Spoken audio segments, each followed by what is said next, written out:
Alright, hello everyone. I'm actually gonna readjust this just a teens. I apologize if this is very loud. Okay, there we go. Alright, how are you all doing on this wonderful Tuesday evening? I hope that you are all doing well. Tonight we are going to be reading the second of our probably 4 parts of Coraline. We're going to be reading chapters 4 through 6. So I hope that you are all excited. I will do a brief recap of the first part if any of you missed that. I read it last night. But how are you all doing? I hope that you are all, wherever you all are having a wonderful night. The weather here is quite wonderful tonight. Last week it rained pretty much every single day where I live, so the fact that it has been nice and like the perfect fall weather where it's like warm but there's like that cool breeze, it's been absolutely perfect. I am living for this weather. And I did actually remember to bring my cup over here this time, so alright. Now, I didn't change any audio settings since last time, so if it worked last time, then it should also be fine now. I apologize if you could hear that doorbell. That is my dog letting me know that she needs to come inside. Sounds like my husband's got her. So, we should be all good to go. Alright.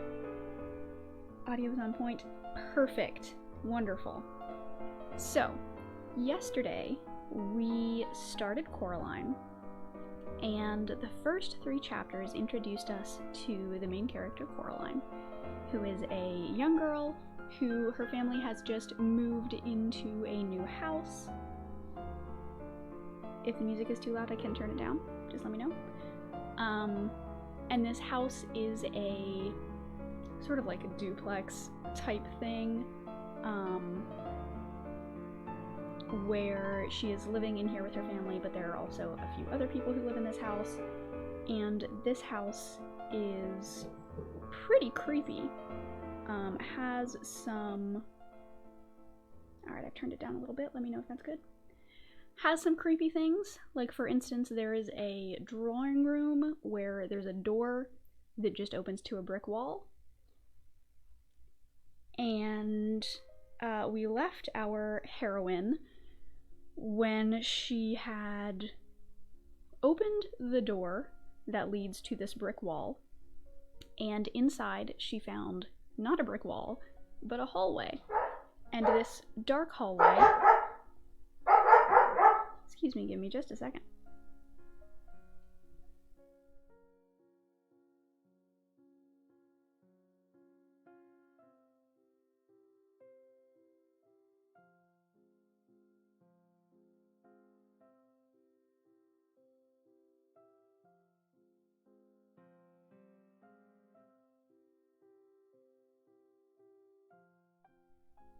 Sorry about that. That was the puppy. So anyway, we left our heroine in this mysterious place, and when she walked down the hallway that was in the area where this brick wall once was, she realized that the space looked a lot like her house, but there were a few things that were not quite right. Some of the art was slightly different, and when she walked into this other sort of parallel house, she met her other parents, who are both wonderful, both very kind and sweet and just want the best for her, but there's something not quite right about them, and they have these button eyes instead of regular eyes. And the exact place where we left off had her leaving out to the front door of this other house, and so we will see what the outside of this other sort of parallel existence looks like, and we will see what happens. Adventure awaits. Oh, and the art for this chapter, I'm not sure how well you can see it. It is a dog, a little sort of Scottish Terrier looking dog. So that's very cute. I don't know who did the illustrations. Dave McKean did the illustrations of this. Okie doke.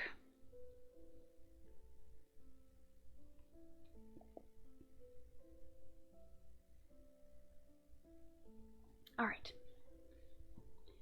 Chapter 4. The house looked exactly the same from the outside, or almost exactly the same. Around Miss Spink and Miss Forcible's door were blue and red light bulbs that flashed on and off, spelling out words, and the lights chasing each other around the door. On and off, around and around, astounding was followed by a theatrical, and then triumph. It was a sunny, cold day, exactly like the one she had left. There was a polite noise from behind her. She turned around. Standing on the wall next to her was a large black cat, identical to the large black cat she had seen in the grounds at home. "Good afternoon," said the cat. Its voice sounded like the voice at the back of Coraline's head, the voice she thought words in, but a man's voice, not a girl's. "Hello," said Coraline. "I saw a cat like you in the garden at home. You must be the other cat." The cat shook its head. "No," it said. "I'm not the other anything. I'm me." It tipped its head to one side, green eyes glinting. "You people are spread all over the place. Cats, on the other hand, keep ourselves together, if you see what I mean." "I suppose, but if you're the same cat I saw at home, how can you talk?" "Cats don't have shoulders, not like people do." But the cat shrugged, in one smooth movement that started at the tip of its tail and ended in a raised movement of its whiskers. "I can talk." "Cats don't talk at home." "No," said the cat. "No," said Coraline. The cat leaped smoothly from the wall to the grass near Coraline's feet. It stared up at her. "Well, you're the expert on these things," said the cat dryly. "After all, what would I know? I'm just a cat." It began to walk away, head and tail held high and proud. "Come back," said Coraline. "Please, I'm sorry, I really am." The cat stopped walking, sat down, and began to wash itself thoughtfully, apparently unaware of Coraline's existence. We could be friends, you know," said Coraline. "We could be rare specimens of an exotic breed of African dancing elephants," said the cat. "But we're not. At least," it added cattily after darting a brief look at Coraline, "I'm not." Coraline sighed. "Please, what's your name?" Coraline asked the cat. "Look, I'm Coraline, okay?" The cat yawned slowly, carefully, revealing a mouth and a tongue of astounding pinkness. "Cats don't have names," it said. "No?" said Coraline. "No," said the cat. "Now you people have names. That's because you don't know who you are. We know who we are, so we don't need names." There was something irritatingly self-centered about the cat, Coraline decided, as if it were, in its opinion, the only thing in any world or place that could possibly be of any importance. Half of her wanted to be very rude to it. The other half of her wanted to be polite and deferential. The polite half won. "Please, what is this place?" The cat glanced around briefly. "It's here," said the cat. "I can see that. Well, how did you get here?" "Like you did. I walked," said the cat. "Like this." Coraline watched as the cat walked slowly across the lawn. It walked behind a tree, but didn't come out the other side. Coraline went over to the tree and looked behind it. The cat was gone. She walked back toward the house. There was another polite noise from behind her. It was the cat. "By the way," it said, "it was sensible of you to bring protection. I'd hang on to it if I were you." "Protection?" "That's what I said," the cat. "And anyway—" It paused and stared intently at something that wasn't there. Then it went down into a low crouch and moved slowly forward 2 or 3 steps. It seemed to be stalking an invisible mouse. Abruptly, it turned tail and dashed for the woods. It vanished among the trees. Coraline wondered what the cat had meant. She also wondered whether cats could all talk where she came from and just chose not to, or whether they could only talk when they were here, wherever here was. She walked down the brick steps to the Misses Spink and Forcible's front door. The blue and red lights flashed on and off. The door was open just slightly. She knocked on it, but her first knock made the door swing open, and Coraline went in. She was in a dark room that smelled of dust and velvet. The door swung shut behind her, and the room was black. Coraline edged forward into a small anteroom. Her face brushed against something soft. It was cloth. She reached up her hand and pushed at the cloth. It parted.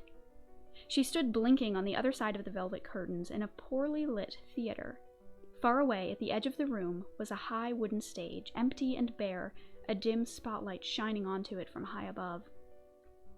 There were seats between Coraline and the stage, rows and rows of seats. She heard a shuffling noise, and a light came toward her, swinging from side to side. When it was closer, she saw the light was coming from a flashlight being carried in the mouth of a large black Scotty dog, its muzzle gray with age. "Hello," said Coraline. The dog put the flashlight down on the floor and looked up at her. "Right, let's see your ticket," he said gruffly. "Ticket?" "That's what I said. Ticket. Haven't got all day, you know. Can't watch the show without a ticket." Coraline sighed. "I don't have a ticket," she admitted. "Another one," said the dog gloomily. "Come in here, bold as anything. Where's your ticket? Haven't got one." "I don't know." It shook its head and then shrugged. "Come on, then." He picked up the flashlight in his mouth and trotted off into the dark. Coraline followed him. When he got near the front of the stage, he stopped and shone the flashlight onto an empty seat. Coraline sat down and the dog wandered off. As her eyes got used to the darkness, she realized that the other inhabitants of the seats were also dogs. There was a sudden hissing noise from behind the stage. Coraline decided it was probably the sound of a scratchy old record being put onto a record player. The hissing became the noise of trumpets, and Miss Spink and Miss Forcible came onto the stage. Miss Spink was riding a one-wheeled bicycle and juggling balls. Miss Forcible skipped behind her, holding a basket of flowers. She scattered the flower petals across the stage as she went. They reached the front of the stage, and Miss Spink leapt nimbly off the unicycle, and the two old women bowed low. All the dogs thumped their tails and barked enthusiastically. Coraline clapped politely. Then they unbuttoned their fluffy round coats and opened them. But their coats weren't all that opened. Their faces opened too, like empty shells, and out of the old, empty, fluffy round bodies stepped two young women. They were thin and pale and quite pretty, and had black button eyes. The new Miss Spink was wearing green tights and high brown boots that went most of the way up her legs. The new Miss Forcible wore a white dress and had flowers in her long yellow hair. Coraline pressed it back against her seat. Miss Spink went off the stage, and the noise of trumpets squealed as the gramophone needle dug its way across the record and was pulled off. "This is my favorite bit," whispered the little dog in the seat next to her. The other Miss Forcible picked a knife out of a box on the corner of the stage. "Is this a dagger that I see before me?" she said. "Yes," shouted all the little dogs, "it is." Miss Forcible curtsied, and all the dogs applauded again. Coraline didn't bother clapping this time. Miss Spink came back on. She clapped her thigh, and all the little dogs woofed. "And now," Miss Spink said, "Miriam and I proudly present a new and exciting addendum to our theatrical exposition. Do I see a volunteer?" The little dog next to Coraline nudged her with its front paw. "That's you," it hissed. Coraline stood up and walked up the wooden steps to the stage. "Can I have a big round of applause for the young volunteer?" asked Miss Spink. The dogs woofed and squealed and thumped their tails on the velvet seats. "Now, Coraline," said Miss Spink, "what's your name?" "Coraline," said Coraline. "And we don't know each other, do we?" Coraline looked at the thin young woman with black button eyes and shook her head slowly. "Now," said the other Miss Spink, "stand over here." She led Coraline over to a board by the side of the stage and put a balloon on top of Coraline's head. Miss Spink walked over to Miss Forcible. She blindfolded Miss Forcible's button eyes with a blank scarf and put the knife into her hands. Then she turned her around 3 or 4 times and pointed her at Coraline. Coraline held her breath and squeezed her fingers into 2 tight fists. Miss Forcible threw the knife at the balloon. It popped loudly, and the knife stuck in the board just above Coraline's head and twanged there. Coraline breathed out. The dogs went wild. Miss Spink gave Coraline a very small box of chocolates and thanked her for being such a good sport. Coraline went back to her seat. "You were very good," said the little dog. "Thank you," said Coraline. Miss Forcible and Miss Spink began juggling with huge wooden clubs. Coraline opened the box of chocolates. The dog looked at them longingly. "Would you like one?" she asked the little dog. "Yes, please," whispered the dog. "Only not the toffee ones. They make me drool." "I thought chocolates weren't very good for dogs," she said, remembering something Miss Forcible had once told her. "Maybe where you come from," whispered the little dog. "Here it's all we eat." Coraline couldn't see what the chocolates were in the dark. She took an experimental bite of one which turned out to be coconut. Coraline didn't like coconut, so she gave it to the dog. "Thank you," said the dog. "You're welcome," said Coraline. Miss Forcible and Miss Spink were doing some acting. Miss Forcible was sitting on a stepladder and Miss Spink was standing at the bottom. "What's in a name?" asked Miss Forcible. "That which we call a rose by any other name would smell as sweet." "Have you got any more chocolates?" said the dog. Coraline gave the dog another chocolate. "I know not how to tell thee who I am," said Miss Spink to Miss Forcible. "This bit finishes soon," whispered the dog. "Then they start folk dancing." "How long does this go on for?" asked Coraline. The theater." "All the time," said the dog. "Forever and always." "Here," said Coraline. "Keep the chocolates." "Thank you," said the dog. Coraline stood up. "See you soon," said the dog. "Bye," said Coraline, as she walked out of the theater and back into the garden. She had to blink her eyes at the daylight. Her other parents were waiting for her in the garden, standing side by side. They were smiling. "Did you have a nice time?" asked her mother. "It was interesting," said Coraline. The three of them walked back up to Coraline's other house together. Coraline's other mother stroked Coraline's hair with her long white fingers. Coraline shook her head. "Don't do that," said Coraline. Her other mother took her hand away. "So," said her other father, "do you like it here?" "I suppose," said Coraline. "It's much more interesting than at home." They went inside. "I'm glad you like it," said Coraline's mother, "because we'd like to think that this is always your home. You can stay here forever, if you want to." Said Coraline. She put her hands in her pockets and thought about it. Her hand touched the stone that the real Miss Spink and Forcible had given her the day before, the stone with the hole in it. "If you want to stay," said her other father, "there's only one little thing we'll have to do so you can stay here forever and always." They went into the kitchen. On a china plate on the kitchen table was a spool of black cotton and a long silver needle, and beside them, 2 large black buttons. "I don't think so," said Coraline. "Oh, but we want you to," said her other mother. "We want you to stay, and it's just a little thing." "It won't hurt," said her other father. Coraline knew that when grown-ups tell you something isn't going to hurt, it almost always does. She shook her head. Her other mother smiled brightly, and the hair on her head drifted like plants under the sea. "We only want what's best for you," she said. She put her hand on Coraline's shoulder. Coraline backed away. I'm going now," said Coraline. She put her hands in her pockets. Her fingers closed around the stone with the hole in it. Her other mother's hand scuttled off Coraline's shoulder like a frightened spider. "Well, if that's what you want," she said. "Yes," said Coraline. "We'll see you soon, though," said her other father. "When you come back." And then we'll all be together as one big happy family," said her other mother. "Forever and always." Coraline backed away. She turned and hurried into the drawing room and pulled open the door in the corner. There was no brick wall there now, just darkness, a night-black underground darkness that seemed as if things in it might be moving. Coraline hesitated. She turned back. Her other mother and her other father were walking toward her, holding hands. They were looking at her with their black button eyes, or at least she thought they were looking at her. She couldn't be sure. Her other mother reached out her free hand and beckoned gently with one white finger. Her pale lips mouthed, "Come back soon," although she said nothing aloud. Coraline took a deep breath and stepped into the darkness, where strange voices whispered and distant winds howled. She became certain there was something in the dark behind her, something very old and very slow. Her heart beat so hard and so loud she was scared it would burst out of her chest. She closed her eyes against the dark. Eventually, she bumped into something and opened her eyes, startled. She had bumped into an armchair in her drawing room. The open doorway behind her was blocked by rough, red bricks. She was home. And that is the end of chapter 4.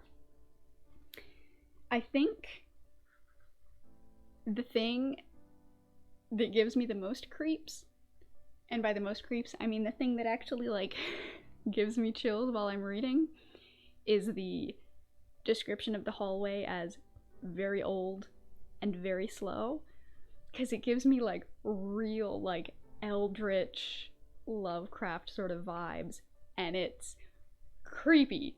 It really creeps me out. Yes, as Head Fanatic says, PSA, don't give dogs chocolate. Yes, while dogs in this other universe may love chocolate, that other universe, as we will see, is sort of the messed up version of ours. Chocolate is very bad for dogs here. Do not give dogs chocolate. It is very bad for them. It can hurt them, or worse, so do not give dogs chocolate. Just seeing if I missed any questions. Doesn't look like it. Yeah, we're getting into the, like, really good bits where it gets real creepy, and I love it.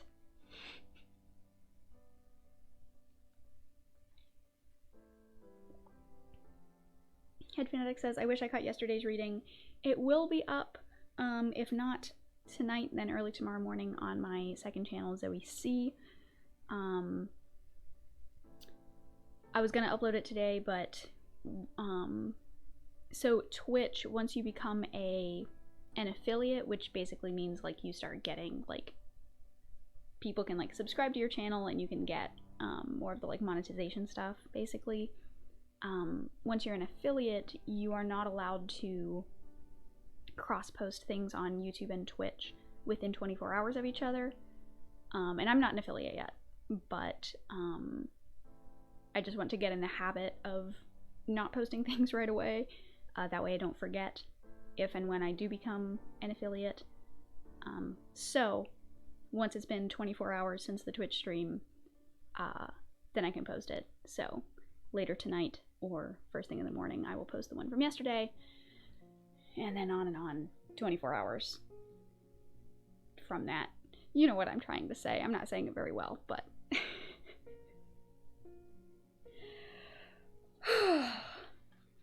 all right. Now this one, chapter 5, its art is a creepy little rat. Let's see, there we go. Creepy little rat with a key. I say creepy, but I really like rats. Do you have a schedule for these streams? Oh yeah, you can watch it on Twitch right now. Thank you. It is on the Twitch channel. I forgot that it, like, stays up for a little bit. But to answer Fabrocoda, do you have a schedule? For the Coraline ones, I'm doing them at 7 p.m. this week. So that will be, it was yesterday, today, and then probably Wednesday and Thursday at 7 p.m. Eastern, and I think that will take us to the end. But then I have my HP Lovecraft streams that I will be doing in October, and those will be on Saturdays at, I don't know, probably 3 p.m. Eastern time. I think that's probably a good time because those are going to be a lot longer. And then on Halloween, which is a Sunday, I have my big, like, charity stream event, and there will be more information about that soon. Still getting some of the charity details worked out, but it is in the works, and I will let you all know as soon as I know. Rats can develop affection toward humans. I have heard that. I have. That rats are actually, like, very intelligent creatures. I really love, like, all of the animals that people think are, like, creepy. You know, like rats and mice and spiders and bees and, I don't know, even like squids and other sort of like creepy ocean creatures. I love them. There's something about all of these misunderstood creepy creatures that is just very like I want to protect them and keep them all safe and let them know that there are people who love them. Not that they have any understanding of that, but in my heart they do. Bees are so cute. Are you going to sing the rats bit? I haven't been singing the rats bits. I've just sort of been doing it in a like sing-songy voice. I haven't been singing it. Because as much as I love doing like little voices for the characters, I'm, I don't know, self-conscious about my singing voice. But I will do silly voices to the extent that I think is not too over the top. Alright. Okay. I think that we should begin chapter 5 now. Another quick drink first.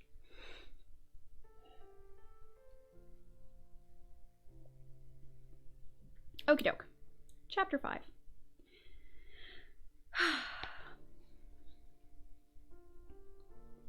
Coraline locked the door of the drawing room with the cold black key.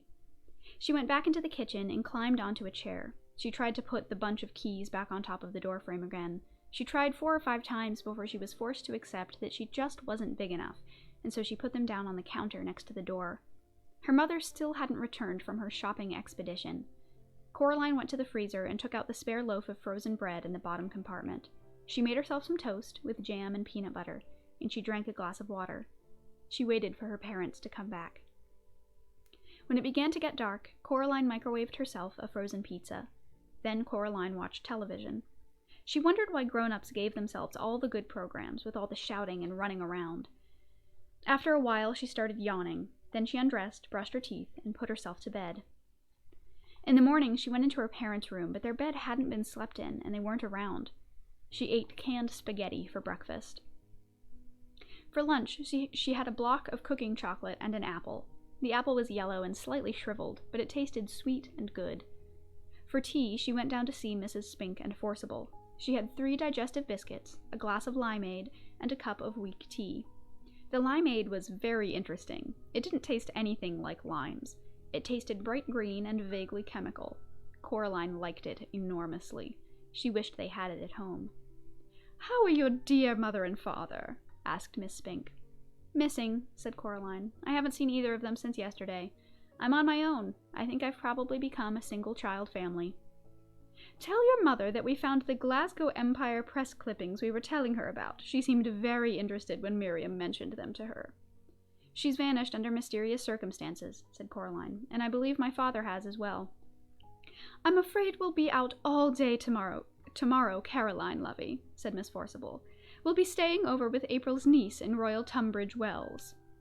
They showed Coraline a photographic album with photographs of Miss Spink's niece in it, and then Coraline went home. She opened her money box and walked down to the supermarket. She bought 2 large bottles of limeade, a chocolate cake, a new bag of apples, and went back home and then ate them for dinner. She cleaned her teeth and went into her father's office. She woke up his computer and wrote a story. Coraline's story. There was a girl, her name was Apple. She used to dance a lot.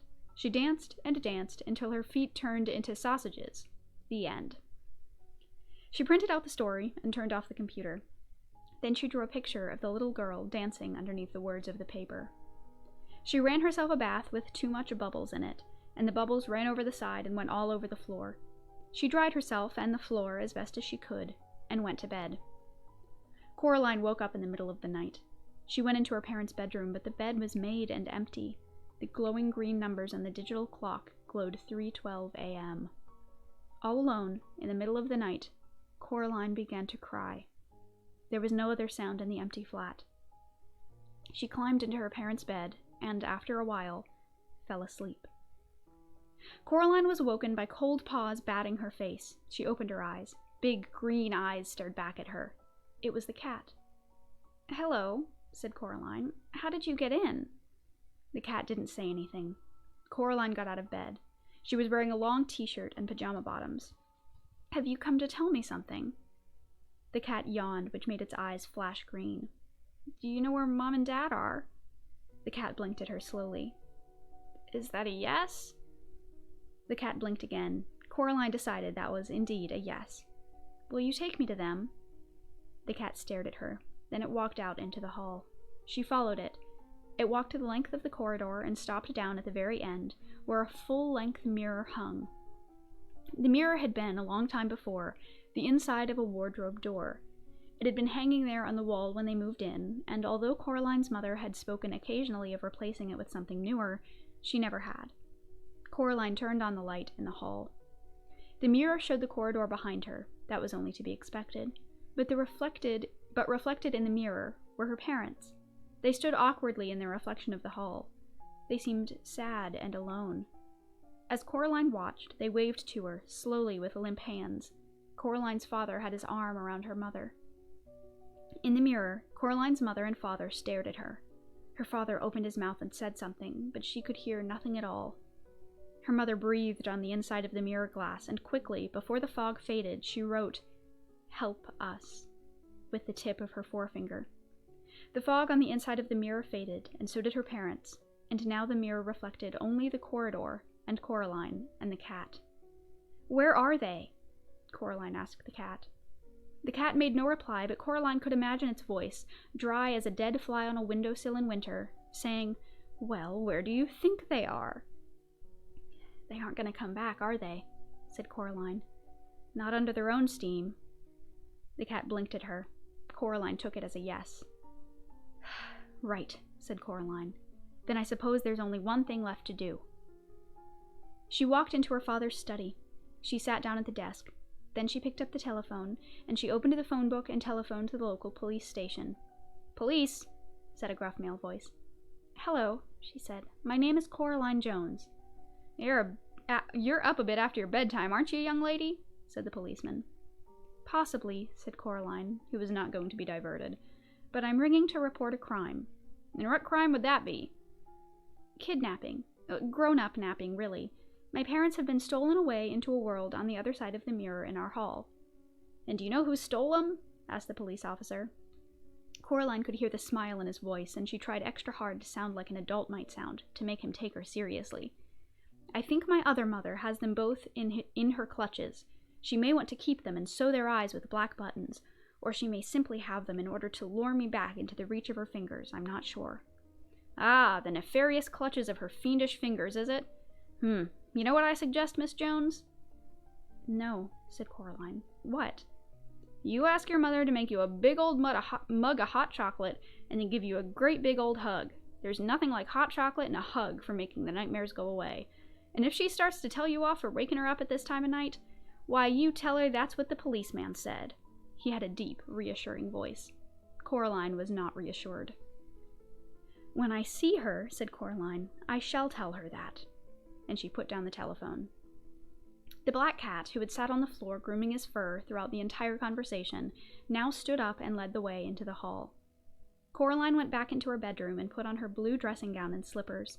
She looked under the sink for a flashlight and found one, but the batteries had long since run down, and it barely glowed with the faintest straw-colored light. She put it down again and found a box of in case of emergency white wax candles, and thrust one into a candlestick. She put an apple into each pocket.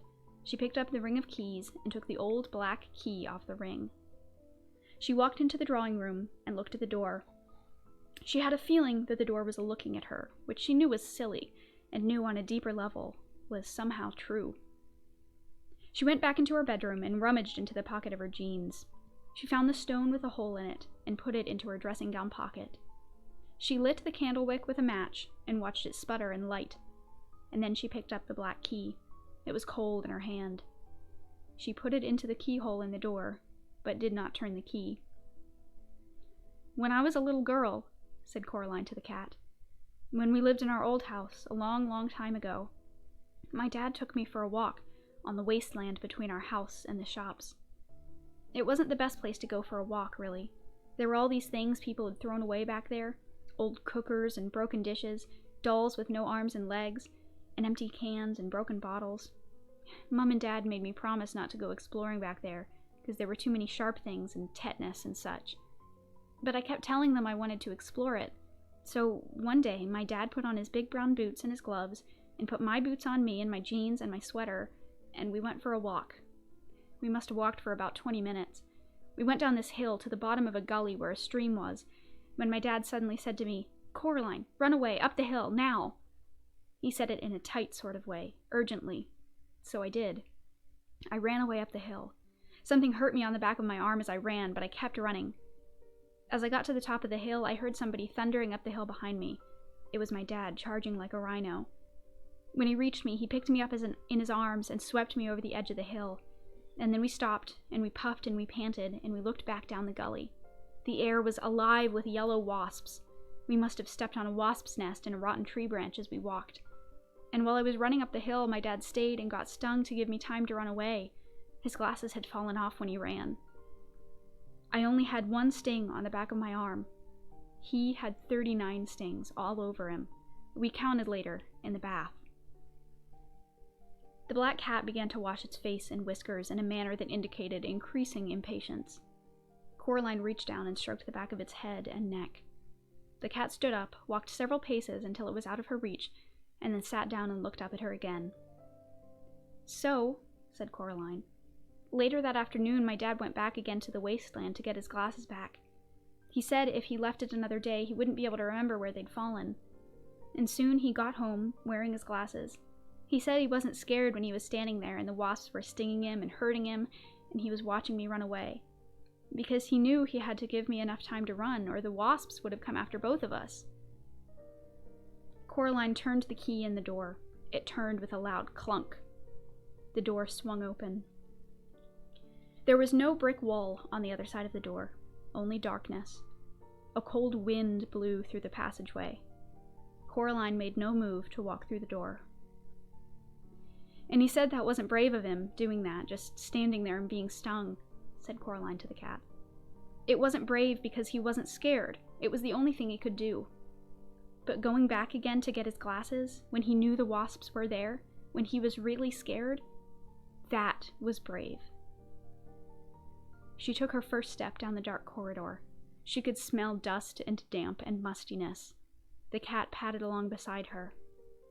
"And why was that?" asked the cat, although it sounded barely interested.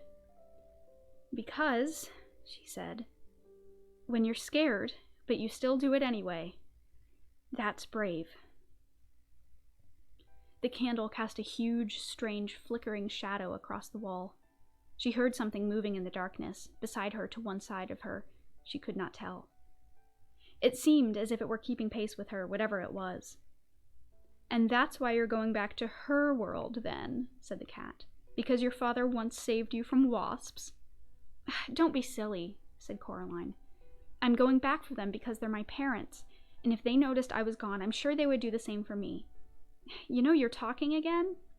"How fortunate I am," said the cat, "in having a traveling companion of such wisdom and intelligence."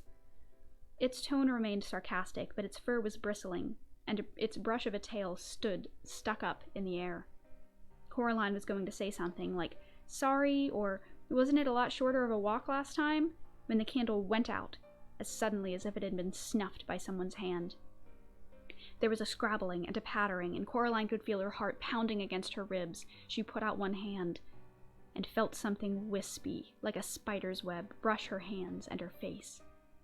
At the end of the corridor, the electric light went on, blinding after the darkness.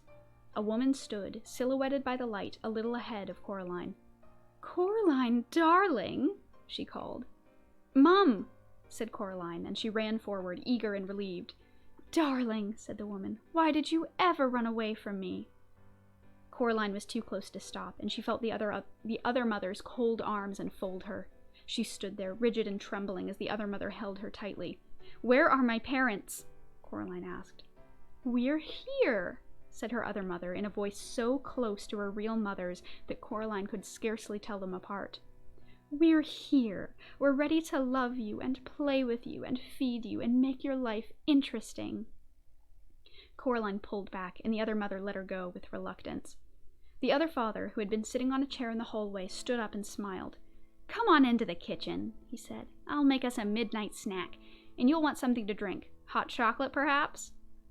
Coraline walked down the hallway until she reached the mirror at the end. There was nothing reflected in it but a young girl in her dressing gown and slippers, who looked like she had recently been crying, but whose eyes were real eyes, not black buttons, and who was holding tightly to a burned-out candle in a candlestick. She looked at the girl in the mirror, and the girl in the mirror looked back at her. "I will be brave," thought Coraline. "No, I am brave." She put down the candlestick on the floor, then turned around. The other mother and the other father were looking at her hungrily. "I don't need a snack," she said. "I have an apple, see?" And she took an apple from her dressing gown pocket, then bit into it with relish and enthusiasm that did not really feel. The other father looked disappointed. The other mother smiled, showing a full set of teeth, and each of the teeth was a tiny bit too long. The lights in the hallway made her black button eyes glitter and gleam. "You don't frighten me," said Coraline, although they did frighten her very much. "I want my parents back." The world seemed to shimmer a little at the edges. "Whatever would I have done with your old parents? If they have left you, Coraline, it must be because they became bored with you, or tired. Now I will never become bored with you, and I will never abandon you. You will always be safe here with me." The other mother's wet-looking black hair drifted around her head, like the tentacles of a creature in the deep ocean. "They weren't bored of me," said Coraline. "You're lying. You stole them." "Silly, silly Coraline. They're fine wherever they are." Coraline simply glared at the other mother. "I'll prove it," said the other mother, and brushed the surface of the mirror with her long white fingers. It clouded over as if a dragon had breathed on it, and then it cleared. In the mirror, it was daytime already. Coraline was looking at the hallway all the way down to her front door. The door opened from the outside, and Coraline's mother and father walked inside. They carried suitcases. "That was a fine holiday," said Coraline's father. "How nice it is not to have Coraline anymore," said her mother with a happy smile. "Now we can do all the things we always wanted to do, like go abroad, but we were prevented from doing by having a little daughter." "And," said her father, "I take great comfort in knowing that her other mother will take care of her, better care of her than we ever could." The mirror fogged and faded and reflected the night once more. "See?" said her other mother. "No," said Coraline, "I don't see, and I don't believe it either." She hoped that what she had just seen was not real, but she was not as certain as she sounded. There was a tiny doubt inside her, like a maggot in an apple core. Then she looked up and saw the expression in her other mother's face, a flash of real anger, which crossed her face like a summer lightning, and Coraline was sure in her heart that what she had seen in the mirror was no more than an illusion. Coraline sat down on the sofa and ate her apple. "Please," said her other mother, "don't be difficult." She walked into the drawing room and clapped her hands twice. There was a rustling noise, and a black rat appeared. It stared up at her. "Bring me the key," she said. The rat chittered, then it ran through the open door that led back to Coraline's own flat. The rat returned, dragging the key behind it. "Why don't you have your own key on this side?" asked Coraline. "There's only one key, only one door," said the other father. "Oh, hush," said the other mother. "You must not bother our dear Coraline's head with such trivialities." She put the key into the keyhole and twisted. The lock was stiff, but it clunked close. She dropped the key into her apron pocket. Outside, the sky had begun to lighten into a luminous gray. "If we aren't going to have a midnight snack," said the other mother, "we still need our beauty sleep. I'm going back to bed, Coraline, and I would strongly suggest that you do the same." She placed her long white fingers on the shoulders of the other father, and she walked him out of the room. Coraline walked over to the door at the far corner of the drawing room. She tugged on it, but it was tightly locked. The door of her parents' bedroom was now closed. She was indeed tired, but she did not want to sleep in the bedroom. She did not want to sleep under the same roof as her other mother. The front door was not locked. Coraline walked out into the dawn and down the stone stairs.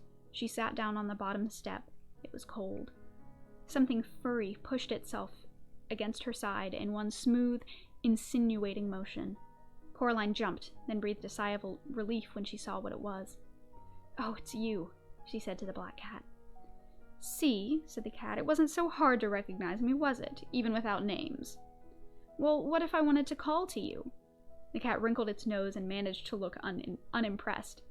"Calling cats," it confided, "tends to be a rather overrated activity. Might as well call a whirlwind." "What if it was dinner time?" asked Coraline. "Wouldn't you want to be called then?" "Of course," said the cat. "But a simple cry of 'dinner' would do nicely. See, no need for names." "Why does she want me?" Coraline asked the cat. "Why does she want me to stay here with her?" "Oh, she wants something to love, I think," said the cat. "Something that isn't her. She might want something to eat as well. It's hard to tell with creatures like that." "Do you have any advice?" asked Coraline. The cat looked as if it were about to say something else sarcastic, then flicked its whiskers and said, "Challenge her. There's no guarantee she'll play fair, but her kind of thing loves games and challenges." "What kind of thing is that?" asked Coraline. But the cat made no answer, simply stretched luxuriantly and walked away. Then it stopped and turned and said, "I'd go inside if I were you. Get some sleep. You have a long day ahead of you." And then the cat was gone. Still, Coraline realized, it had a point. She crept back into the silent house, past the closed bedroom door, inside which the other mother and other father, she wondered, slept? Waited? And then it came to her that, should she open the bedroom door, she would find it empty, or more precisely, that it was an empty room, and it would remain empty until the exact moment she opened the door. Somehow that made it easier. Coraline walked into the green and pink parody of her own bedroom. She closed the door and hauled the toy box in front of it. It would not keep anyone out, but the noise somebody would make trying to dislodge it would wake her, she hoped. The toys in the toy box were still mostly asleep, and they stirred and muttered as she moved their box, and then they went back to sleep. Coraline checked under her bed, looking for rats, but there was nothing there. She took off her dressing gown and slippers, and climbed into bed, and fell asleep with barely enough time to reflect, as she did so, on what the cat could have meant by a challenge. And that was chapter 5. Oh, what a good chapter. I think that might be my favorite one so far. Alright, let us see what I've missed in the chat. Let's see. Ba-ba-da. Digestive biscuits are nice. So, digestives... I'm not British. I'm sure you're all very surprised by that. So what is the difference between, like, digestive biscuits and just regular biscuits, like cookies? Are digestive biscuits just, like, a type of other biscuit, or are they just, like, boring cookies? I've never really understood that. That's one of those, like, British culture things that I just am not aware of. How old is Coraline supposed to be? Yeah, I think she's 11. I don't know that it says. I don't remember if it says in the book, but I think like youngish, like somewhere between like 9 and 12 kind of age.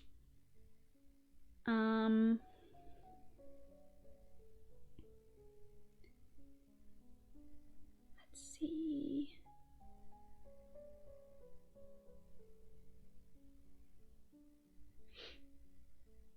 Yeah. Gaiman is so good at portraying the way that adults ignore kids. So I think that that's really what makes the difference between, like generic kids fiction and good kids fiction, is that good kids fiction, like, doesn't make kids look like, you know, silly or, you know, stupid, or, you know, it takes kids' sides on things, and it really looks at the world from their perspective. Like, I'm thinking like a lot of Neil Gaiman's kids books, as well as like the series of Unfortunate Events. I mean, that's very similar, where, you know, none of the adults believe the Baudelaire orphans. None of them, you know, trust them on things. They're all like, oh, we need to take care of you. Except when it actually comes to their, you know, murderous uncle. And I think that's what I really like about this kind of kids fiction, is that it's very, like, respectful toward children. It very much is like it's clear that the authors take kids seriously. And I really like that. Just because, like, kids are smart. Kids are, like, full humans. They just don't have, you know, the full world experiences that you get from living, you know, decades. And so I think that's my favorite thing about this kind of fiction. They are a type of biscuit high in fiber. Ooh, malt bran cookie. They're particularly dry. That sounds awful. No offense to all of my viewers from the UK. That sounds really boring. Which I guess is maybe why they're like an old people thing, because they're like high in fiber and bland. Somewhere between a cookie and a graham cracker. Ah, super tasty if you get the chocolate covered ones. I love the Graveyard Book for that total understanding. I do actually have the Graveyard Book. I did not kick the microphone. So, I know that Neil Gaiman, growing up I always pronounced it Gaiman, but I think it's pronounced Gaiman. So you might hear me going back and forth. But I think that he said that pretty much all of his books are, like, as long as you're reading them for sort of like educational purposes or not, you know, for like profit, that you are allowed to read them, that you get sort of like a blanket, like, yes, you know, if you're doing this to, especially during quarantine, or lockdown. So I may be able to read this at some point as well, if you would all be interested in that. Or maybe that'll be like a next Halloween. I haven't read it, actually. I just have it. I've been meaning to read it. But yeah, if you're all interested in that, that is definitely something that I can do. Let's see. Yeah, I like how this book doesn't treat kids as idiots as many kids' books do. It doesn't talk down to them.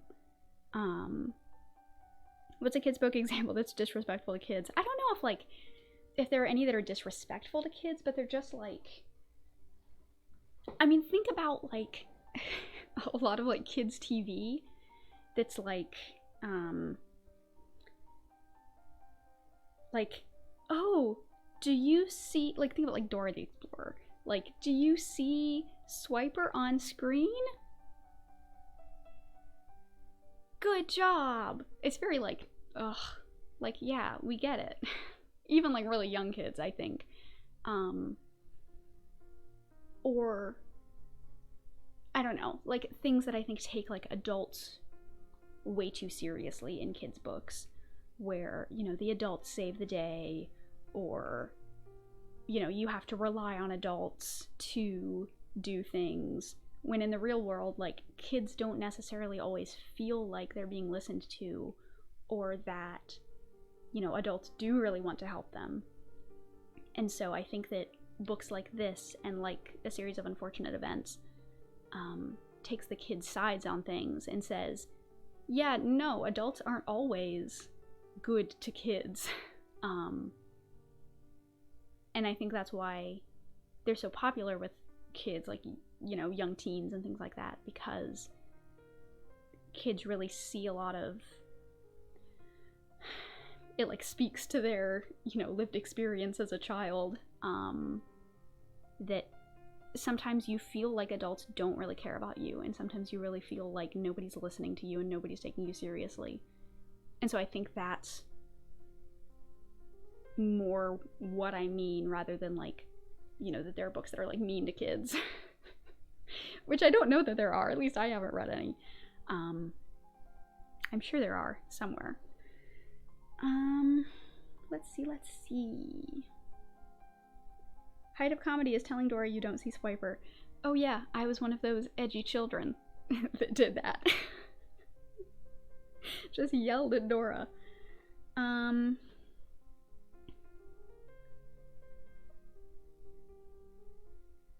Yeah, I think it's really common for books to sort of elide or the disconnect and portray kids as less capable than they might be. Yeah. I want to write a kid's story, but I feel like I've forgotten too much of how it was like when I was young. Yeah. That is something that I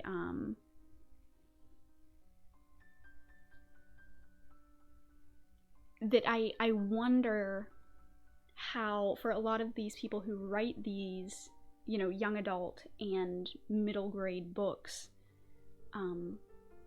like how they're so still so sort of like in touch with the experiences of childhood, and it's very like impressive to me that, I don't know, it's very impressive, and I think it takes a very special kind of person to write really good young adult and middle grade fiction, like Neil Gaiman. And well, and the thing about Neil Gaiman that's so impressive to me is that like he writes really great, you know, kids fiction, but he also is like this incredible writer and like comic book writer who does this like wild high concept, like just like his graphic novels and stuff that he's written are just wild. And so it's cool to see somebody who can do that sort of like adult content really, really well, and also kids content really, really well. Whereas I think Lemony Snicket, or Daniel Handler, which is his actual name, Lemony Snicket is his pseudonym, he's written some, not like adult fiction, but like young adult, I don't know, I don't have the like vocabulary for this, but fiction for like high school and college age people. I forget what the name of it was. There's some book, The Basic Eight, maybe, I think is what it's called, but it's about this like group of friends who, in high school, I think, who there's like a murder, and it's sort of like a murder mystery type thing, but like serious, and there's a really big twist at the end that's really good, so I'm not gonna spoil it, but and like it's a good book, but I think that his, like I think he does a lot better at children's literature rather than young adult, or adult fiction, and so that's, I think, what makes Neil Gaiman so special, is that like you don't see that very often, somebody who can do both. So it's very impressive. Let's see. What is your favorite children's story? I don't know. Well, you say favorite, and that's a hard thing, because like my favorite as a child, I was really into the Warrior Cats books. And if you know what those are, you know.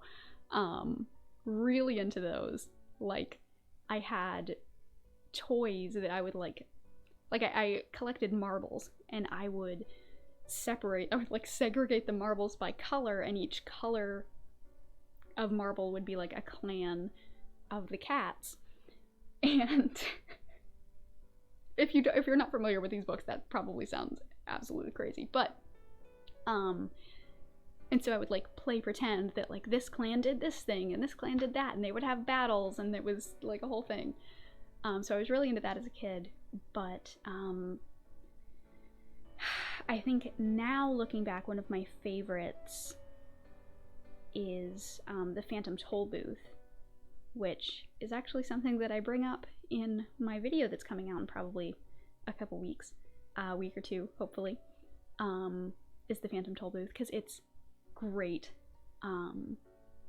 It's, I don't know, from like the 60s, I think, and it's about this boy who goes on like language-based, like educational, this like adventure with a watchdog that's literally like a giant dog that has like a watch in it. His name is Tok, like T-O-K, the dog. And it's just, it's so smart. Like all of these like smart kids books are just like that I think is what I like a lot. I hope that answers your question. I'm like forgetting literally all of the books that I've read as a child now.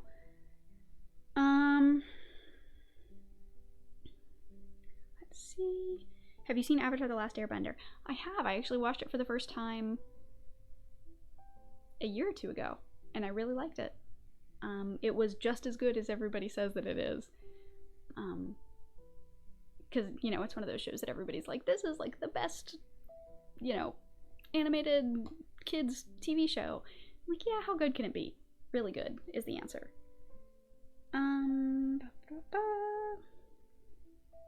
Love the Phantom Toll Booth. Yes. Do you have general advice about how to talk about stories? Like what questions to ask? Oh, I'm not sure what you mean. As far as like analysis, or just like general kind of like reviews, like just talking about things, or like analyzing things is maybe both. Oh, okay. That's a big question. I think, well, one thing, we will get to chapter 6, I promise, but I do want to answer this first. Yes, that is a really long question to ask, but I will give a general idea. So I've been reading Wonder Book, which I don't have right here, but Wonder Book is a creative writing guide, I guess, by Jeff Vandermeer. It's very weird, but as part of this book, he has interviews with other writers, and one of the writers is Ursula K. Le Guin, who's great. Another one of those writers that does a lot of like children's fiction and also young adult and adult fiction. She's great. But in her little blurb that she gives in this book, she talks about how people a lot of the time ask her what like the real meaning of her stories are, or what the like lesson in her stories are. Like, oh, you're writing a kid's story, what's the lesson? Like, what are you trying to teach kids with this? And she says that her answer is always nothing. I want to tell them a story. Like, I just want to tell this story to these kids. I'm not trying to, you know, do something with this story. And she says that that's not to say that stories can't do things or shouldn't do things, but that first and foremost, things should be about the stories and less about, like, you should, especially when you're writing, you should focus less on like, this is the, you know, deeper thing that I'm trying to get to here. Because when you end up doing that, you end up like shoehorning things in, or things become too obvious, or it's like pandery, and it's like nobody wants to read that. If people want to read stories and then find their own stuff in those stories. And so that's my sort of non-answer to that question. That when you're looking at a story, I think that you should see it as a story first, and think of it as an experience first, and as a lesson or as a, you know, metaphor for something second. And that's something, especially with stuff like poetry, especially when I was teaching, that was something that students really struggled with, was like, oh, I have to figure out what this deeper meaning is, or I have to figure out what sort of, you know, metaphor or analogy or whatever that this author was trying to actually say. Like it's some sort of like riddle that they need to solve or like find the cipher for. But that's not how literature is most of the time. Some of the time it is. Like Emily Dickinson wrote a lot of poems that are meant to be riddles, and she frames them like riddles. But for the most part, things are about experience first and images first, and stories first, and then everything else is secondary. And those secondary things are also, for the most part, up to the reader to decide and to, find their own deeper stuff within it. Because as a writer, if you go in with the deep stuff first,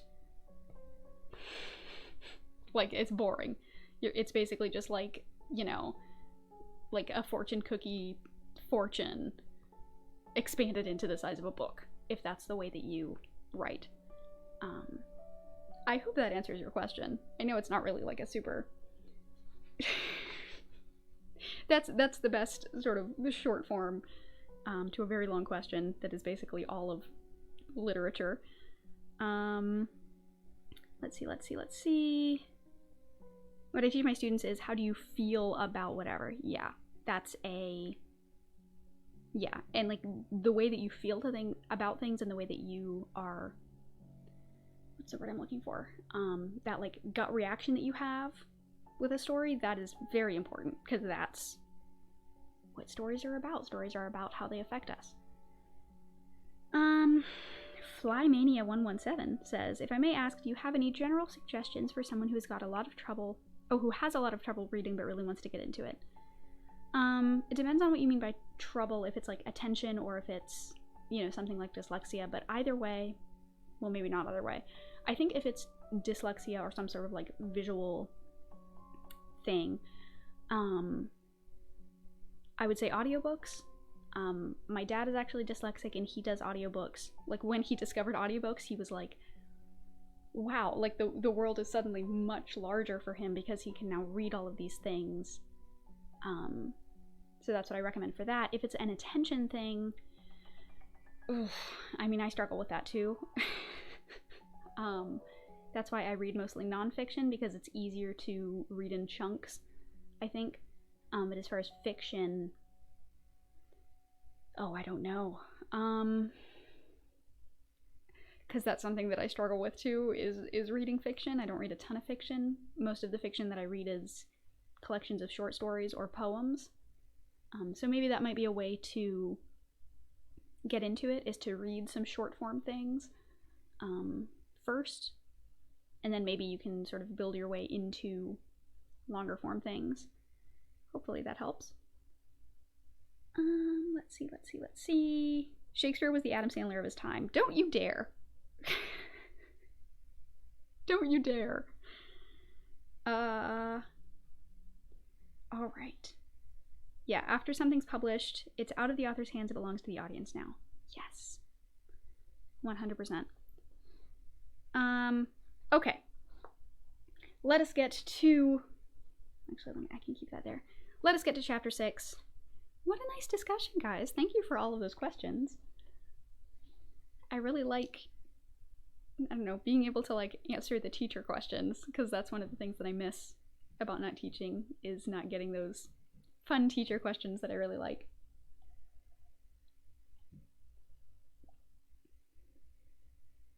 Okay. Alrighty, there is no art for this one. It just goes straight to chapter 6. So that's a little bit, I don't know, sad. Maybe it doesn't have a picture because she's in the, I wanted to say the upside down, that's not right, the other world. I don't know. I'm not sure if there's a meta reason for it, or if it's just they didn't have art for this one. All right.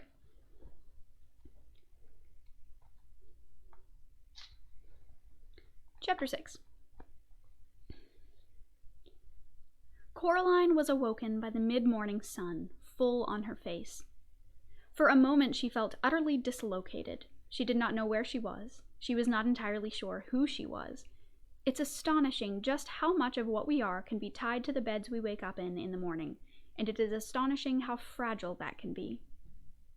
Sometimes Coraline would forget who she was while she was daydreaming that she was exploring the Arctic or the Amazon rainforest or darkest Africa, and it was not until someone tapped on her shoulder or said her name that Coraline would come back from 1,000,000 miles away with a start, and all in a fraction of a second have to remember who she was and what her name was, and that she was even there at all.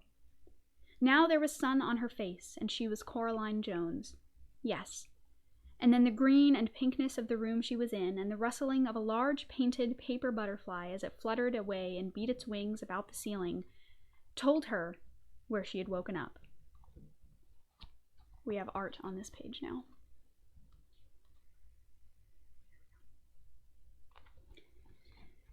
She climbed out of bed. She could not wear her pajamas, dressing gown, and slippers during the day, she decided, even if it meant wearing other Coraline's clothes. Was there an other Coraline? No, she realized, there wasn't. There was just her. There were no regular clothes in the cupboard, though. They were more like dressing-up clothes, or, she thought, the kind of clothes she would love to have hanging in her own wardrobe at home.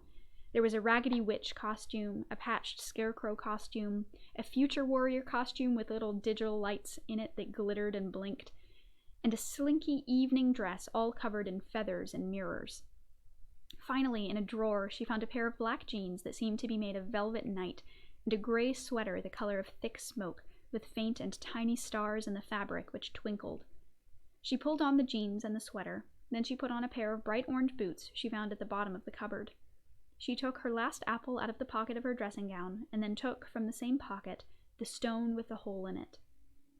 She put the stone into the pocket of her jeans, and it was as if her head cleared a little, as if she had come out of some sort of fog. She went into the kitchen, but it was deserted. Still, she was sure that there was someone in the flat. She walked down the hall until she reached her father's study, and discovered that it was occupied. "Where's the other mother?" she asked the other father. He was sitting in the study at a desk which looked just like her father's, but he was not doing anything at all, not even reading garden catalogs as her own father did when he was only pretending to be working. "Out," he told her, "fixing the doors. There are some vermin problems." He seemed pleased to have somebody to talk to. "The rats, you mean?" "No, the rats are our friends. This is the other kind, big black fellow with his tail high." "The cat, you mean?" "Ah, that's the one," said her father. He looked less like her true father today.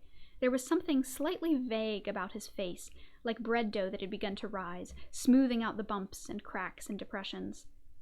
"Really, I mustn't talk to you when she's not here," he said, "but don't you worry. She won't be gone often. I shall demonstrate our tender hospitality to you, such that you will not even think about ever going back." He closed his mouth and folded his hands in his lap. "So what am I to do now?" asked Coraline.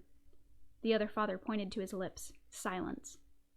"If you won't even talk to me," said Coraline, "then I'm going exploring." "No point," said the other father. "There isn't anywhere but here. This is all she made, the house, the grounds, and the people in the house. She made it and waited." Then he looked embarrassed, and he put one finger to his lips again, as if he'd just said too much.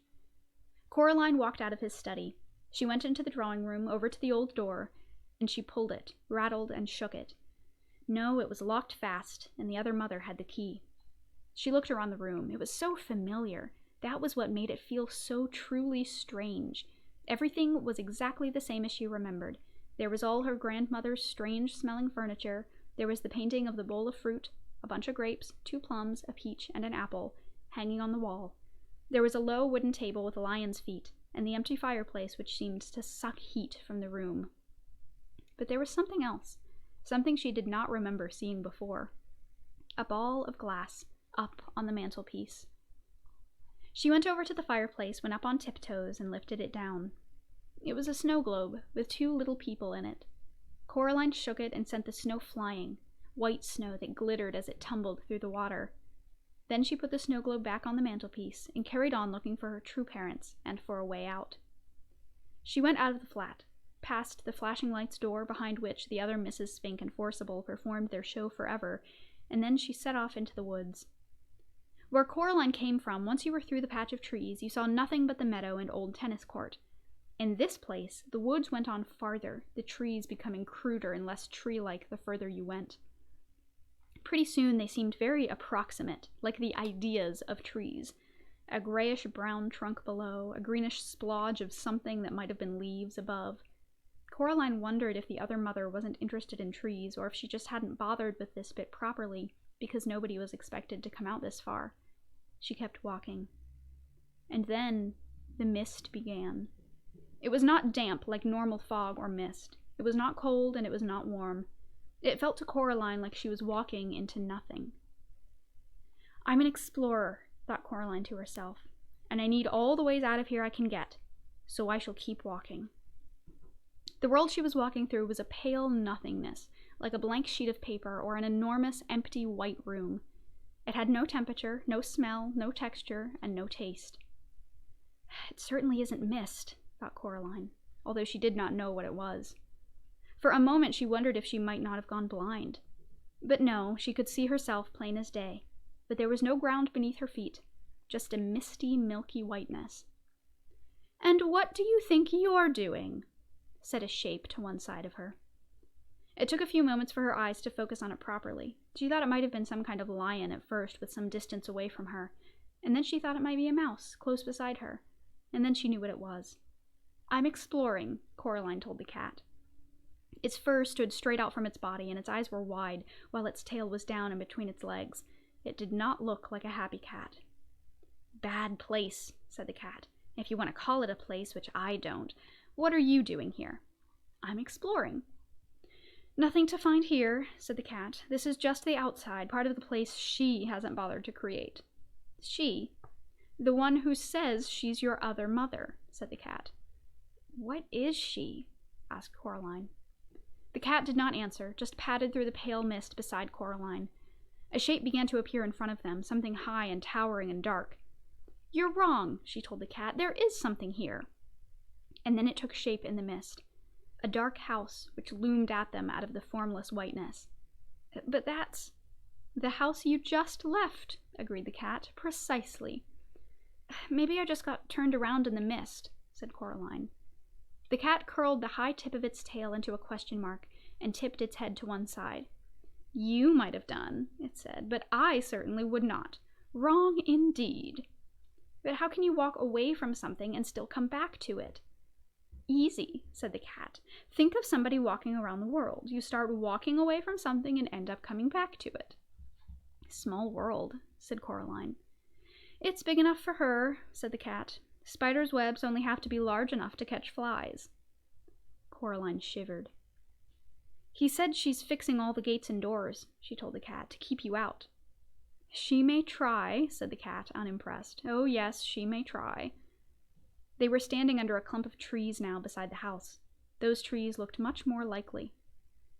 "There's ways in and ways out of this place, like this that even she doesn't know about." "Did she make this place, then?" asked Coraline. "Made it, found it, what's the difference?" asked the cat. "Either way, she's had it a very long time. Hang on." And it gave a shiver and a leap before Coraline could blink, and the cat was sitting with its paw holding down a big black rat.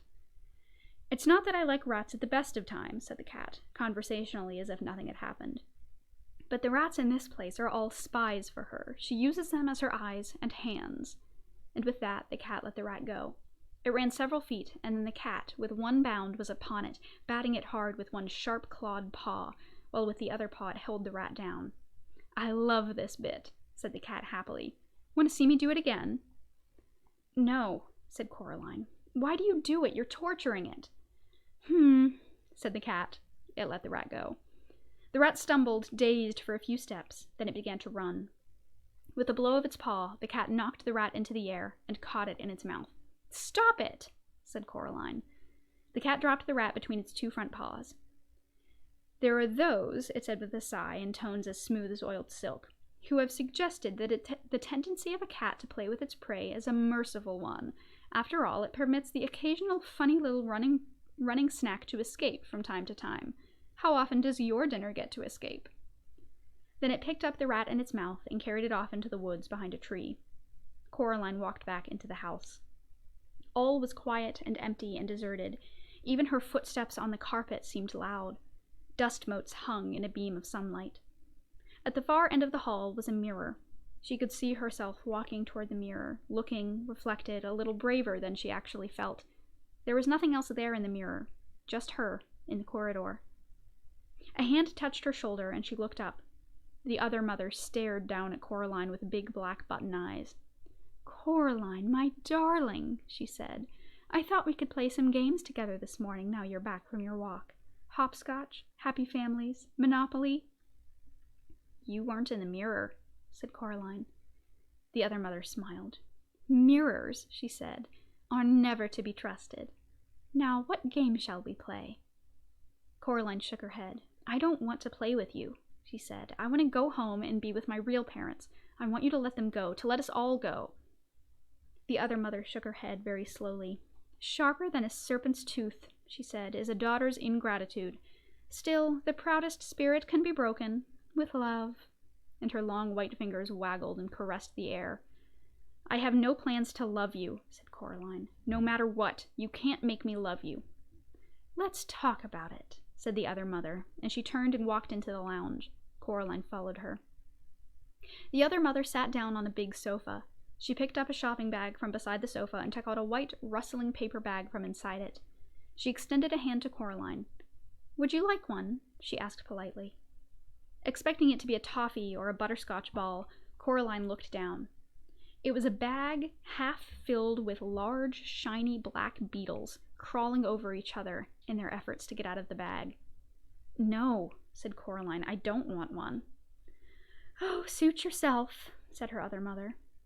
She carefully picked out a particularly large and black beetle, pulled its legs, which she dropped neatly into a big glass ashtray on the small table beside the sofa, and popped the beetle into her mouth. She crunched it happily.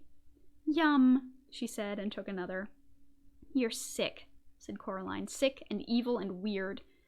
Is that any way to talk to your mother? Her other mother asked, with her mouth full of black beetles. You aren't my mother, said Coraline. Her mother ignored this. Now, I think you're a little overexcited, Coraline. Perhaps this afternoon we could do a little embroidery together or some watercolor painting. And then dinner, and then, if you've been good, you may play with the rats a little before bed, and I shall read you a story and tuck you in and kiss you good night. Her long white fingers fluttered gently like a tired butterfly, and Coraline shivered. No. The other mother sat on the sofa. Her mouth was set in a line, her lips pursed. She popped another black beetle into her mouth, and then another, like someone with a bag of chocolate-covered raisins. Her big black button eyes stared into Coraline's hazel eyes. Her shiny black hair twined and twisted about her neck and shoulders, as if it were blowing in some wind that Coraline could not touch or feel. They stared at each other for over a minute. Then the other mother said, Oh, manners! She folded the white paper bag carefully, so no black beetles could escape, and she placed it back in the shopping bag. Then she stood up and up and up. She seemed taller than Coraline remembered. She reached into her apron pocket and pulled out first the black door key, which she frowned at and tossed into her shopping bag, and then a tiny silver-colored key. She held it up triumphantly. There we are, she said. This is for you, Coraline, for your own good, because I love you, to teach you manners. Manners maketh man, after all. She pulled Coraline back into the hallway and advanced upon the mirror at the end of the hall. Then she pushed the tiny key into the fabric of the mirror and twisted it. It opened like a door, revealing a dark space behind it. You may come out when you've learned some manners, said the other mother, and when you're ready to be a loving daughter. She picked Coraline up and pushed her into the dim space behind the mirror. A fragment of a beetle was sticking to her lower lip, and there was no expression at all in her black button eyes. Then she swung the mirror door closed and left Coraline in darkness. And that is where we will end our reading tonight. Oh! Streamlabs is savage. What did Oh. Sorry, Harker. I can adjust the Streamlabs settings if we're excited. Oh! So... Oh, I'm just... There's something about the other mother.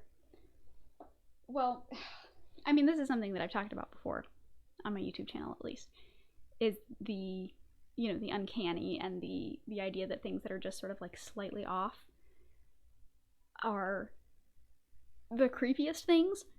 And I think that's why the other mother is such a wonderful villain, or monster, I guess, depending on what you want to call her,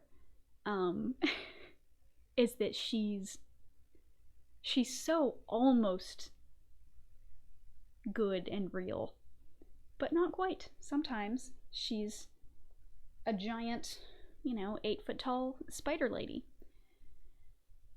who eats bugs. But, you know, to each their own, I suppose. But that is where we will pick up next time. We can still hang out here a little bit if you would like.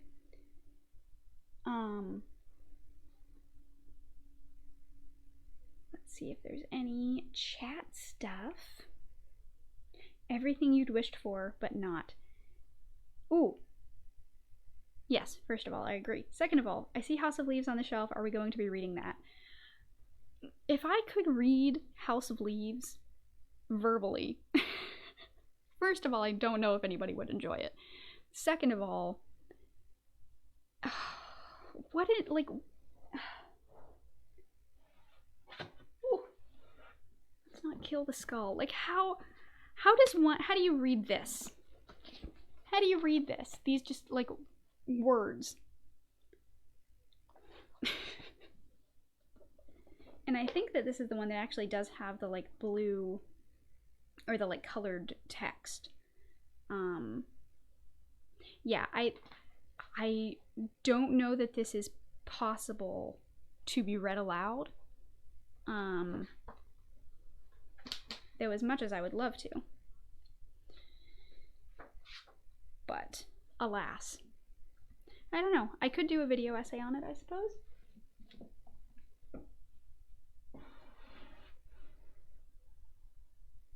But I don't think I will be reading it aloud, unfortunately. I need to read that. Ugh, it's...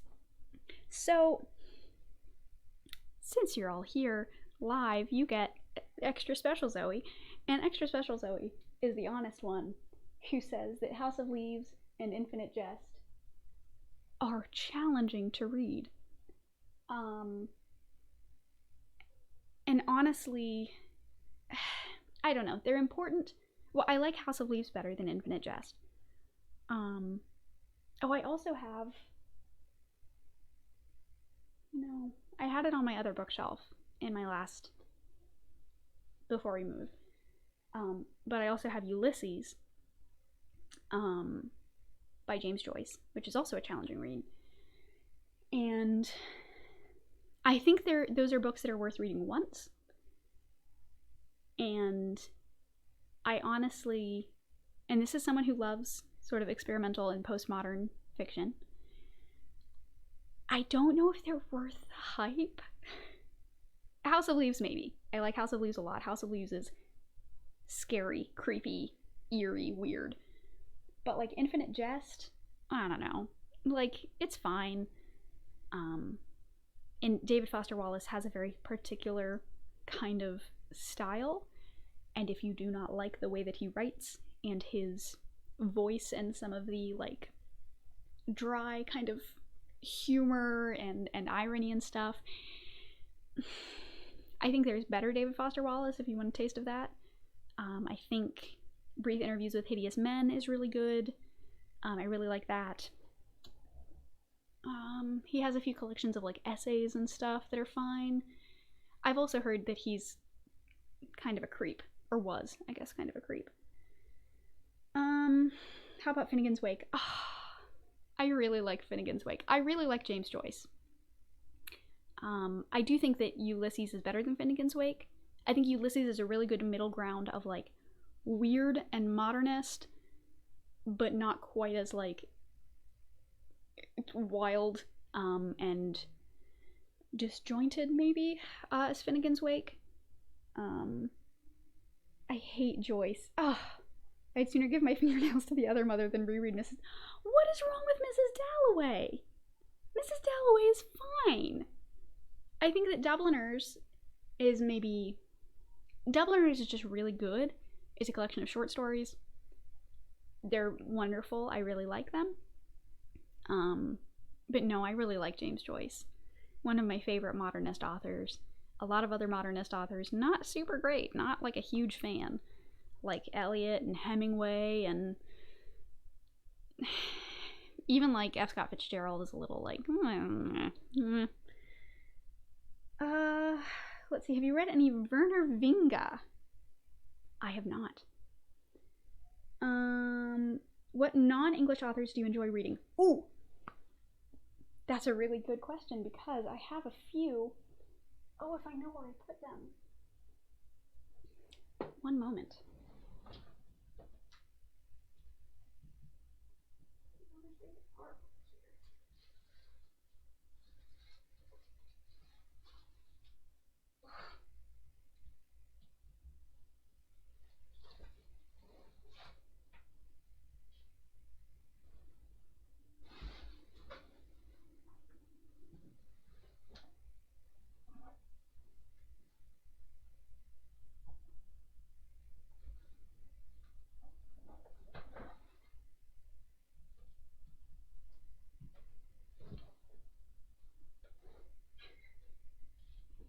Alright, these are most of my fiction books that are here on this couch beside me. Because, like I said earlier, most of what I read is nonfiction. And so that's most of what is on this bookshelf behind me, is nonfiction. Like, you know, a lot of teaching books, a lot of writing textbooks, the Divine Comedy, which I guess is not nonfiction. And then below here, which you can't see because it's behind the couch, I have creative writing stuff and poetry. Oh, and also this book, which is a pop culture, the politics and pleasures of popular culture, that I'm reading for an upcoming project. Other nonfiction stuff, linguistics, language stuff, over on that side, because I organize things by genre outside of this rainbow. So, non-English, I assume you mean like non-English speaking, not necessarily just like British English. My favorite is Italo Calvino, who is Cuban. No, he was born in Cuba, raised in Italy. I wanted to say he was Italian, but I didn't remember if that was just me thinking, oh, Italo, that's like sounds like Italy. But no, he is Italian. He writes, or wrote, I suppose, weird, sort of like postmodern, but like very nice stuff. Because a lot of postmodern fiction is like, I don't know the word to use. Not like bitter. Bitter I think is too strong a word, but it's disillusioned, perhaps. Very like absurd. Like the world is wild. We can't make sense of it. It's not worth making sense of. Let's just, you know, do whatever. That's basically the like postmodern vibe. And so Italo Calvino is writing in a similar sort of style, but much more like, it's sort of like magical realism, if you're familiar with that, where it's weird and there's some like fictional elements to it, but it is very much grounded in almost like realism, and naturalism. So like there's this, which is Invisible Cities, which is one of my favorite. It's a, I don't even know what you would call it, sort of a collection of short stories. So I'll read you the little blurb. In a garden sit the aged Kublai Khan and the young Marco Polo, Mongol emperor and Venetian traveler. Kublai Khan has sensed the end of his empire coming soon. Marco Polo diverts his host with stories of the cities he's seen in his travels around the empire. Cities and memory, cities and desire, cities and designs, cities and the dead, cities and the sky, trading cities, hidden cities. As Marco Polo unspools his tales, the emperor detects these fantastic places are more than they appear. And so like every chapter or story is him just like telling you about this fictional city. Which sounds kind of silly and perhaps a little boring, but it's genuinely, it's beautiful, very much almost like prose poetry type writing, where it's just these descriptions of these cities that are gorgeous and haunting and wonderful, and I love it so much. There's also If on a Winter's Night a Traveler, which is a novel, sort of, but it's written in second person, so it's like you do this and you do that, which I love. And then there's the Cosmic Comics, which is an actual collection of short stories that are just weird and just like about different planets and different. The conceit of this book, or this collection, is that each story takes a hypothesis of, like, it's sort of like Marvel's What If, where each one takes a hypothesis of, like, what if this were the case, and then runs with it. Like, one of the first ones, it might even be the first one, is like, what if the moon were really, really close to the Earth, and you could take like a ladder out into the ocean and climb up the ladder and get to the moon. And there's just a whole story, a whole short story based on that idea. So it's a lot of fun, beautiful, I love it. There's also all my Jeff Vandermeer, Ursula K. Le Guin, Junji Ito, who is a graphic novelist who does a lot of like creepy horror stuff. I like his stuff a lot. I think I might do a video essay on Uzumaki because it's creepy, and they're making I think it's a TV show, it could be a movie, I don't remember, of it, and it looks really good. Is that it? Oh, no. And Borges, which I believe is how it's pronounced. I don't know because I've never said it out loud. He does poetry and nonfiction and short stories, and also very weird and surreal, and I love it. But he's, where is he from? Mexico, I want to say, but I don't know for sure. I should know that, but I don't. And of course it doesn't say.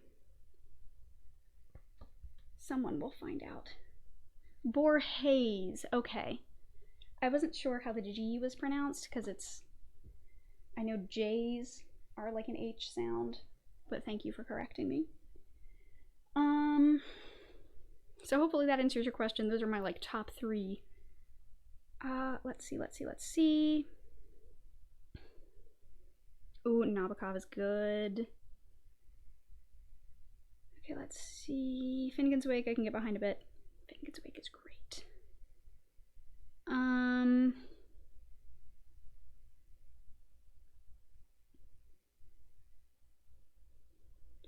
Thoughts on Pynchon? I do like Thomas Pynchon a lot. I went through a phase in my late teens, early 20s, where I was super obsessed with postmodern fiction, and so I read like a ton of Thomas Pynchon. That's when I got into David Foster Wallace. That's when I got into like Colson Whitehead is a really good modern, like lower M, like contemporary, currently writing guy. Really great. Colson Whitehead, highly recommend it. Him, I guess. Coraline or Kubo? I haven't seen Kubo. I heard it was really good, and a lot of people like slept on it and didn't watch it. But if it's a similar sort of vibe, then I may have to watch it. I just don't know a ton about it. Loving the book piles. Yeah. Listen, it's it's kind of taken over.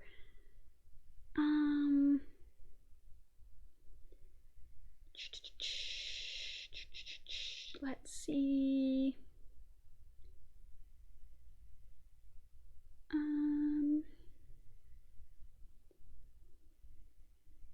Good old Junji Ito. Yes.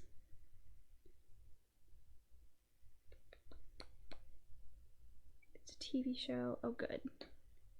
I don't know if it has a release date. The Uzumaki anime. I think it's just like in production. Let's see. Thank you for sharing. Of course, I will always talk about books. I will literally always. I think at some point, I don't know if people would be interested in this. The only reason I bring it up is because I saw somebody else do it who also has a rainbow bookcase. Someone that I will not name because but they did a like bookshelf tour where they like went through and showed all their books. I don't know if you all would be interested in that. I have so many books underneath, like behind this couch that you just can't even see. And then all these, and some books still in boxes that I haven't unpacked. It's a whole thing.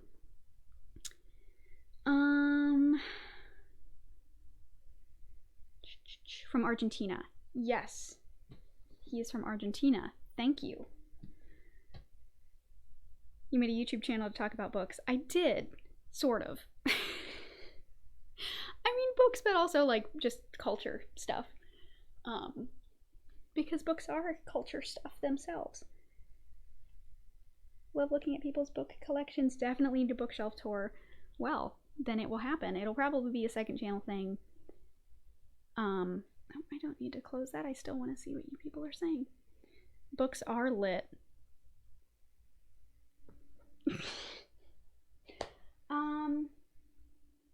Let's see. I thought I had more fiction here. I don't. I have my Lovecraft. I have this textbook that I just got that I'm in love with. If you're into linguistics, this I highly recommend. It has like literally every thing you could want, like different classes of verbs, how we make sounds in our mouths. It's so good.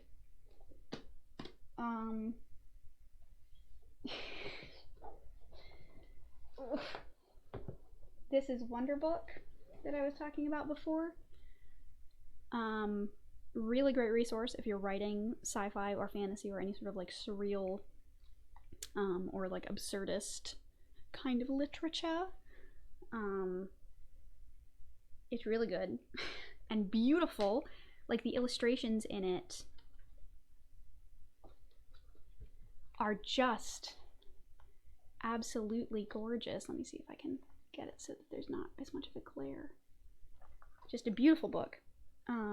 Highly recommend.